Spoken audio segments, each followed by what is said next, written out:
Hey, I'm back, and the hair's almost back too.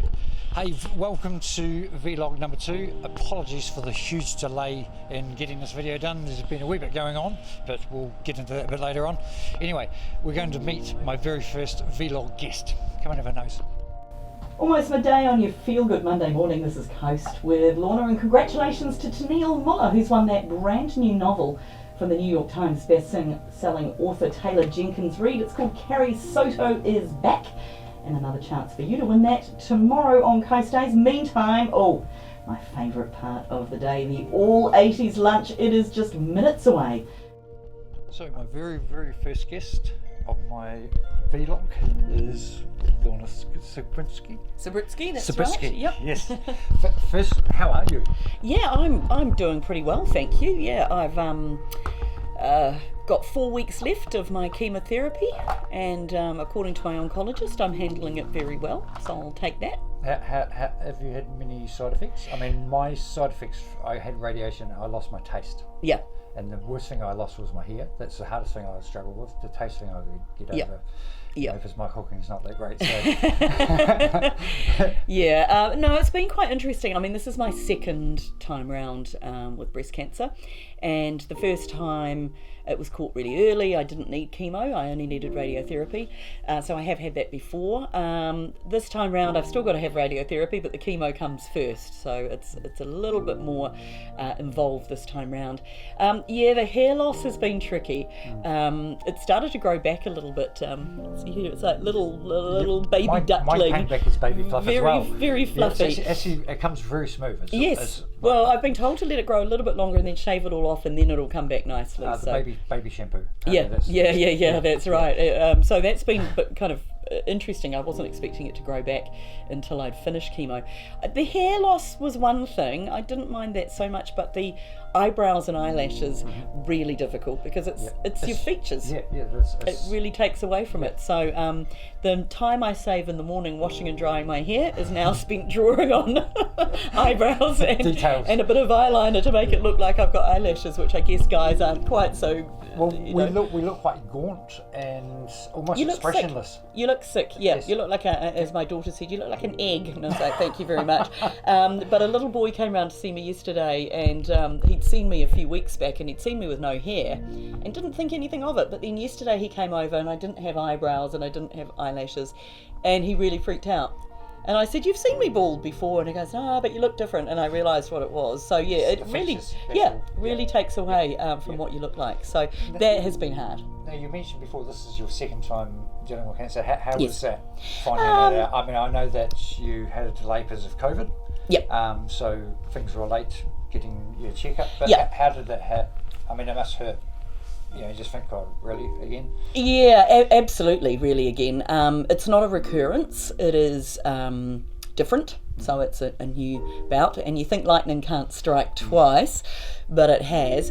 And a lot scarier this time for all sorts of reasons, quite apart from the fact the first time it was grade 0, so very early, DCIS they call it.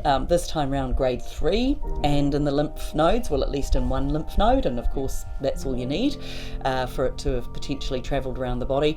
I did have a PET CT scan that showed no other tumours, which is great, but as we know, little seeds can be sprinkled around that can grow later on, so hence the chemo. I'm only learning that now. Things that stay behind. And it's fascinating. So pretty scary.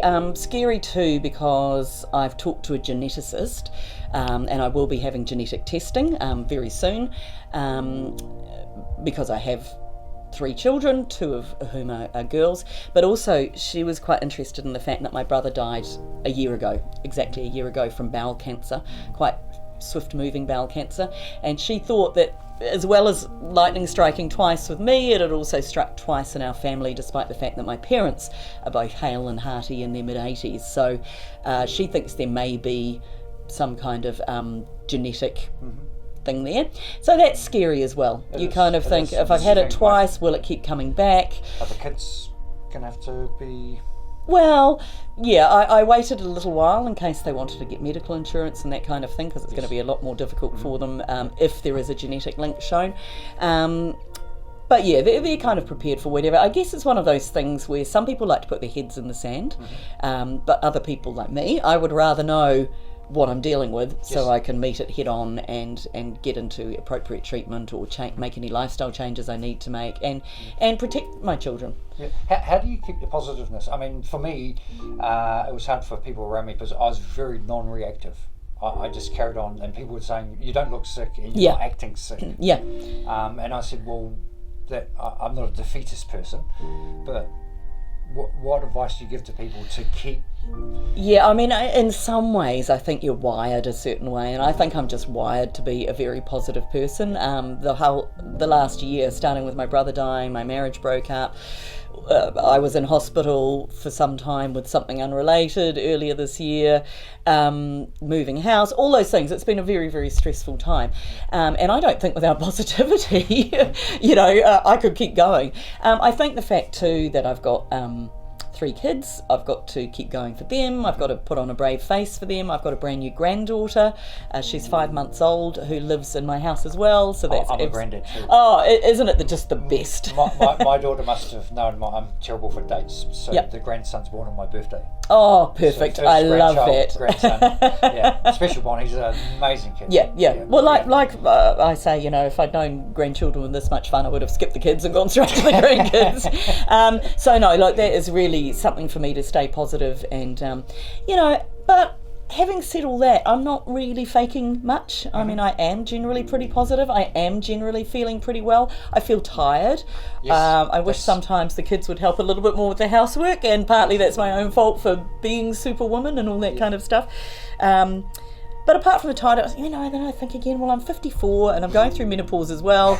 How much is that? How much is the chemo? How much is just getting old, I'm sitting down and going to sleep.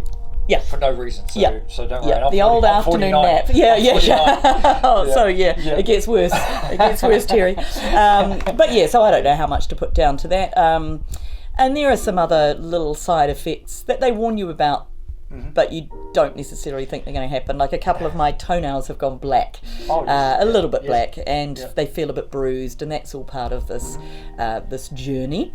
And of course, the cycle I'm on at the moment, the drug that I'm on at the moment, paclitaxel, part of the taxane family, the effects of that chemotherapy drug are cumulative. So even though I've only got 4 sessions to go, it doesn't mean that things aren't going to get a little more gnarly. The hair loss too, like everyone tells you about the hair on your head and the eyebrows and the eyelashes. They don't mention the hair up your nose, which you think it'd be a good thing if it wasn't there, but constantly runny nose, that kind of thing. It's amazing what's on our body for a reason. It's like, that hair out there was doing a job, and I never thought I would welcome back that nose hair, but I will be looking forward to it returning, so I don't have to constantly blow my nose. So always a little surprise around every corner. But when I see some of the ladies who are going through similar treatment, I consider myself very lucky for how I don't suffer nausea. I didn't get morning sickness with my pregnancies, and apparently that can be an indicator for women about how they handle. I got the morning sickness with my daughter. Right. Seriously, it was about lunchtime, about 1 o'clock every afternoon. I used to get sick. My partner never got it. So I don't tend to get nauseous, so I think that's really helped me as well. So I think those are probably the worst things that people think about with chemo, is the nausea and the vomiting and that kind of thing. When you're learning you're getting chemo or radiation or something like that, you look at all the side effects. I was horrified. I was just like, God, do I really want to go through this? But I actually didn't get any of it. No, well, that's the thing. Taste. That's what my oncologist said the first time I met with her. She said 2 things: don't Google, and I went, oops, because I already had. She said, well, don't Google anymore, and I actually think that was actually really good advice. And the second bit of advice was take each stage of treatment as it comes. Don't jump ahead, because I've got radiotherapy, as I mentioned, coming after this, and then I've got tamoxifen for 5 to 10 years, and if you Google all that stuff, it can be horrific. But she said just stay in the now. But even taking each side effect as it comes too, because I've found that it's been a progression from, I'm coming out now of about the 6 months from radiation, where if I'm going to get any brain cognitive issues or anything, it'll start showing now.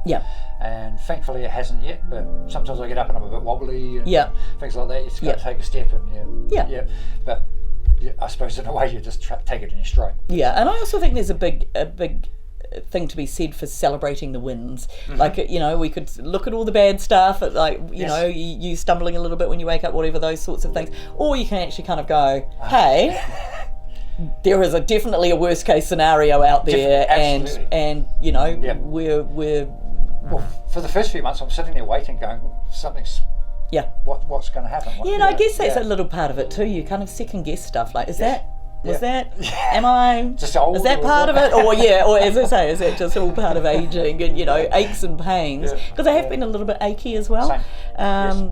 And not being able to exercise as much as I would like to. But I kind of cut myself a break with that as well. I put on a bit of weight and I think, well, now is not the time to go hard out at the gym. I've got time next year. Next year will be the time to do that. I was about 91 kg and I went straight into about 78. Just like that. I just lost so much body mass, but I'm just slowly kept getting it back up again. But, it's terrible, but I think, you're lucky thing. But actually, I don't suppose it is a good thing to lose that much weight. But it's coming back in the wrong place. Yeah, well, I was given an anti-nausea drug, a steroid that made me A, wired, and B, hungry all the time. I got that steroid too. I think I had morphine and the steroid, and I was actually really wired. Everything. I was just overthinking everything, and I couldn't sleep. You couldn't sleep, exactly. I was getting about 2-3 hours of sleep. For that went on for about a month and a half. I thought I was starting to go mad, and I eventually just took myself off it. Well, and my oncologist said, look, I don't think you really need this because you're coping well with the nausea, and let's try it without it. And it's been great. Appetite has settled down, but not before a few kilos went on, sadly. It was winter. Well, that's right. The spring weather's coming though. I've got to cover up everything. I mean, in New Zealand we seem to be really overrepresented with cancer, and it's male cancer, it's all different types of cancer. I mean, years ago we just blamed it all on smoking. We've had to take that hat off now because a lot of non-smokers are getting cancer, young kids and all that. What advice do you give to women regarding, I think we get lazy and sometimes it's a case of we don't want to know? Yeah, I think for women too, we're very good about making sure that our partners go and get health checks and our children, off to the dentist or off to the doctor whenever anything is wrong. But mum is probably the last person to go off and do preventative checks, and we know that mammograms save lives. There's 3,300 women and 25 men every year in New Zealand get diagnosed with breast cancer, and the earlier it is caught, the better the outcome, obviously. Absolutely. So mammograms save lives. So I urge everybody to get on that free register. At the very least, 45 to 69-year-olds get a free mammogram every 2 years, and yet a third of women in New Zealand are not on that register. So we need to, get to that third of the women and make sure they're on there. I also think too we are represented with cancer stats all the way around, and I actually think a little bit of that is to do with our drinking culture. Alcohol, I was a smoker, so that's probably where mine's come from. The rugby racing beer kind of mentality, we've always had that, and I think we might be slightly paying the price for that, which doesn't mean you can't enjoy the odd tipple, and I still do, but I'm well aware of the links between alcohol and breast cancer. There is a serious proven link there. We're lucky, I guess, in that breast cancer is the most studied cancer in the world, and in the last 20 to 30 years the research has been phenomenal. So where it used to be a death sentence if you had breast cancer, now it can be just something that you talk about you used to have, and long may that continue.